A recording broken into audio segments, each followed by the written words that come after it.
Hey Guitar Champion, what's going on? Justin Hambach here, back from my practice cave, and welcome to today's video where we are going to take a deeper look into the solo of Kirk Hammett's new single from Kirk Hammett's instrumental record, which is coming out pretty soon.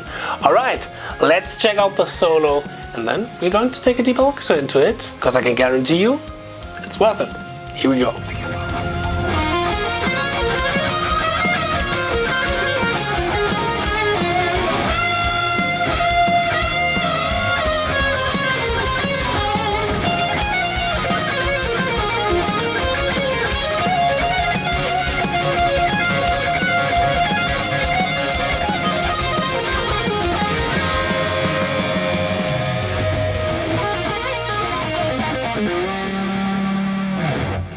Alright, you might ask, alright, Kirk Hammett on my channel, maybe a little bit under the level that I usually do my videos, but we have to accept that I would say all of us, or 80% of the people who are viewing my videos are influenced by Kirk Hammett. We all started playing guitar by listening to Metallica, definitely. Even though I thought as a 10-year-old boy, man, I would sell my soul to the devil to one day have the skills like Kirk Hammett. Nowadays I think, no way. I wouldn't take any money of the world to play or to have the skills like Kirk Hammett. I think so many of the viewers from my channel now has more skills, way more skills than Kirk Hammett. Sorry about that for all the Kirk Hammett fanboys, but yeah. But that doesn't mean that there is something that we can still learn from the solos from Kirk Hammett. And I have to say, I really like the new single. It's far away from Metallica stuff, and I like the Ennio Morricone kind of vibe into it. I like all the Phrygian kind of melodies going through all those kind of different scales. And the solo in the end is not his worst solo. In fact, it's pretty good, and it's without a wah-wah, or without the overly abuse of a wah-wah. So, as usual, if you want the free tabs for today's lessons, and go check out the description box, there's a link where you can download the PDF and the guitar profile. And yeah, let's take a deeper look into it. So now first, I don't know how his guitar is tuned in this song. I assume that his guitar is tuned half step down into E flat, but I have transcribed the solo now in standard tuned guitar, and I will teach it to you guys in standard tuned guitar. So maybe one day it will come out that his guitar was in E flat, on D, on C, on drop A, gent tuning, whatnot. Here now you will have it in E standard. Alright, the chord progression where he is playing the solo over is kind of the main chord progression for the end from this song. The song has a really great build-up with flamenco guitar and playing that kind of Mexican idea with trumpets in the background, and really cool arrangement. And I would really be interested in who else in the band who plays the drums. Is definitely not Lars Ulrich. So, alright, the chord progression. We are in the key of B flat minor, and the chord progression is B flat minor, going to D flat major, going to A flat major, and then F minor, the dominant. Alright, we are in the key of B flat minor, but he thinks, and now this is the interesting part, he thinks in F minor pentatonic over it. Of course, sometimes he is having the G flat in it, which belongs to the B flat minor scale. But thinking the F minor pentatonic over B flat minor is really interesting, because the focus of the notes from our melody approach are lying on the F and on the A flat, for example. And the F is the fifth of B flat minor, and the A flat is the minor 7 of B flat minor. So there are some interesting note choices in there, which comes naturally by playing this kind of pentatonic over this chord progression. He could also play the B flat minor pentatonic over it, but then he has kind of more usual pentatonic sound.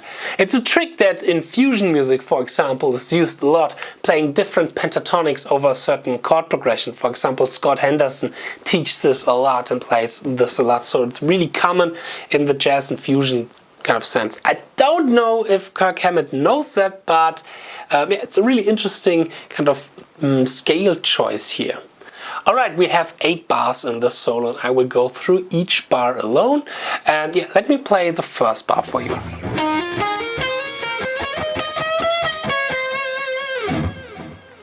Here we're starting off with the F minor pentatonic kind of idea, 13, 15 on the D and on the G string with hammer-ons. Then we are playing 13, 14. Okay, the 14th fret here is not belonging really to the F minor pentatonic. He's outlining there a little bit more the B flat minor chord. Then we're playing again 15 on the G string and 13 on the B string. Sorry. Then we are resolving through the 13th and the 14th fret on the B string to the 16th fret, and now we are bending more and more to our resolving note, the F. We have in total 4 notes that he's playing, and then on the 4th note he's reaching his final note and he's building up the bendings up to that note.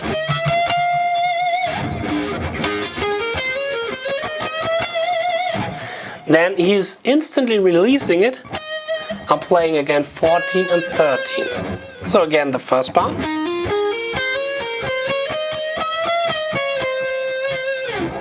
Going to the next bar goes like this.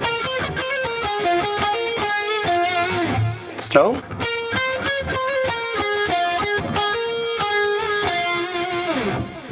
Alright, we are starting off with the 15th fret again. On the G string, going to the 13th fret B string.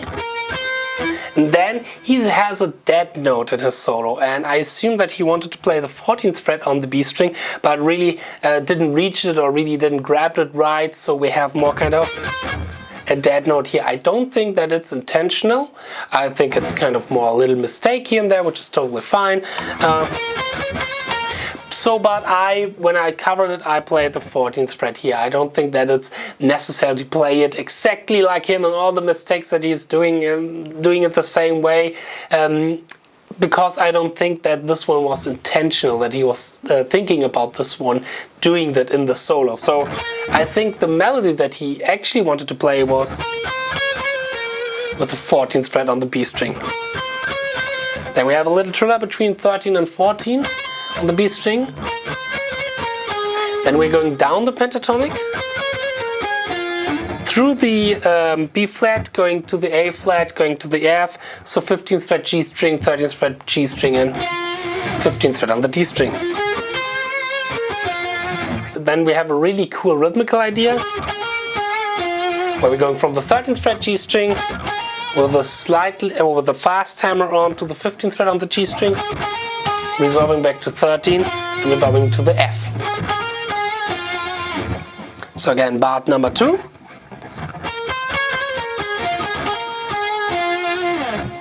Okay, bar number 3 goes like this.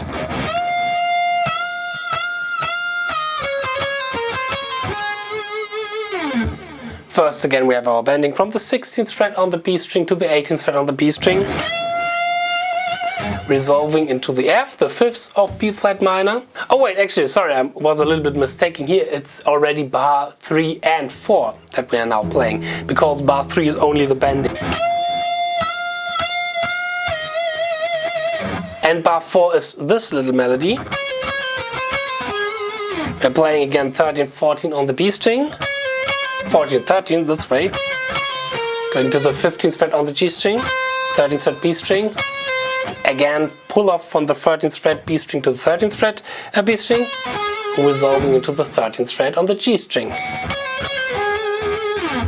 Alright, then we are going a little bit into the faster section, and this is something that I always liked about Kirk Hammett solo, his build-up. He knows how to build up a solo, how to start with motifs that are a little bit slower and then building it up to a little bit more kind of faster idea. And now we are playing 60-note triplets. Before that we most of the time had 60 notes, now we have 60-note triplets. We're starting with a little pickup note. That pickup note is still in bar 4, it's on the last 8 of the 4th bar. And then comes this run here. Again. Slow.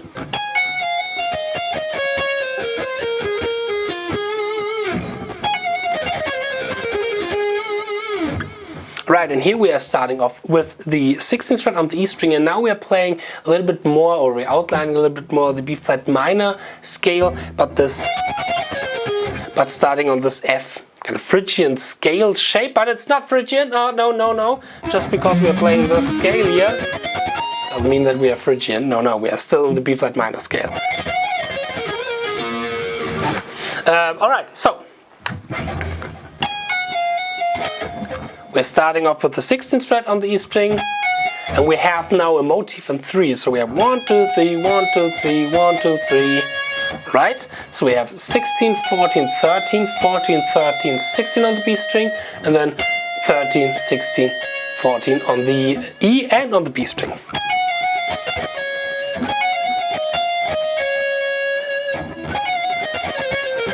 And then we are starting on the 14th fret on the B string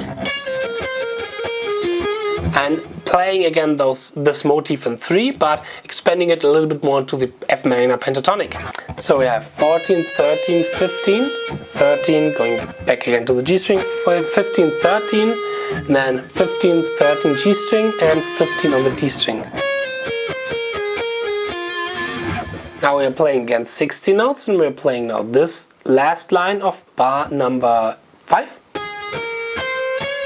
Just ascending the pentatonic, 3, 13, 15, and then 13 and the one note that is not in the pentatonic, 14 on the B string. So again, bar number 4 slow. A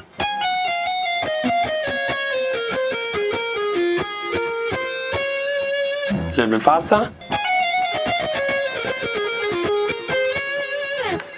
And original tempo.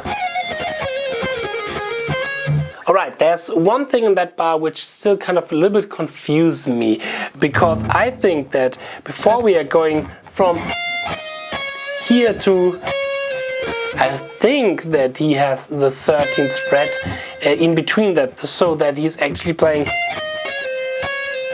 13th fret before the 14th fret, which is a little note inside of it. It wouldn't really fit from the rhythmical kind of sense or from the subdivision kind of idea, but this is something which feels a little bit natural for me. So you can do both, I would say. You can start straight with the 14th fret after you have reached the 14th fret, after this line where we're going from 13, 16, 14 on the B string. But you could also do it like this. Alright, let's go to the next bar. Alright, and here we're starting off with this kind of idea, where we're playing 13 on the B string, 14 on the B string and back to 13, and this as a little triller, so the first note is a little bit, again, inside of the subdivision, a little bit faster. It's a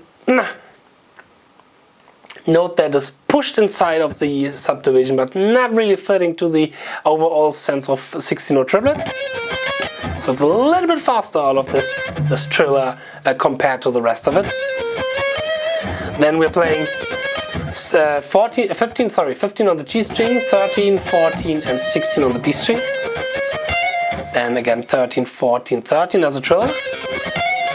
Then we're going to the 14th fret on the B string and playing 13, 14, 13 again on the E string.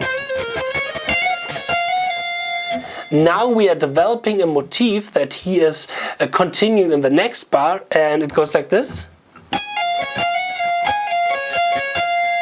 So we're starting off with the 16th fret, outlining here now the D flat major arpeggio,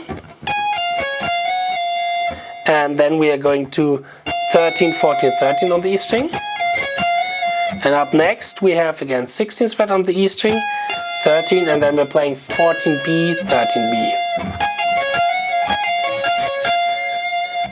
Alright, so bar number 6 again.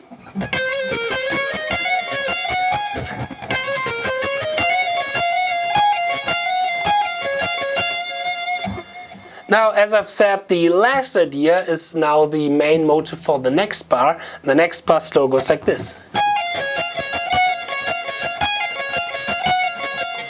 And here we are just taking this idea and adding, instead of 16-13, we're adding 14-13 in the beginning. And we are switching between those kind of ideas. Sorry. 16, 14, 16, 14. Now we are taking again the 3-note descending idea, but we are now transferring it into the pentatonic.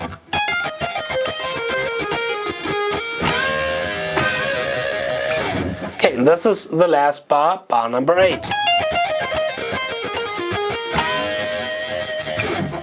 Again, the 3-note descending idea over the F minor pentatonic, up to the 13th fret on the G string, and there we have a little triller, it's not a triller, but it's a 32nd note pull off between the 15th fret on the G string and the 13th fret on the G string, playing this kind of idea. So we have to go combine with the 3-note descending idea, then going back to the 15th fret on the G string, and then we're doing a double stop bend from 15th fret G string to 17th fret G string, and holding with our pinky the 16th fret on the B string.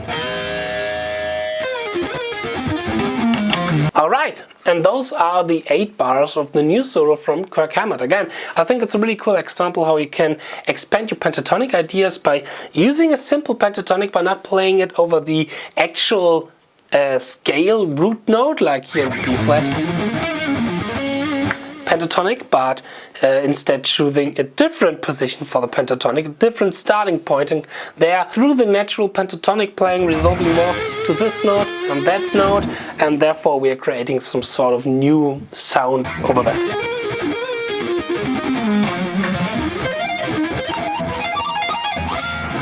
Alright, so much for this little video. Go check out the new Kirk Hammett song, and feel free to leave a subscribe, leave a like or a comment, and share this video with all of your friends. See you in my next video. So far, cheers and stay progress.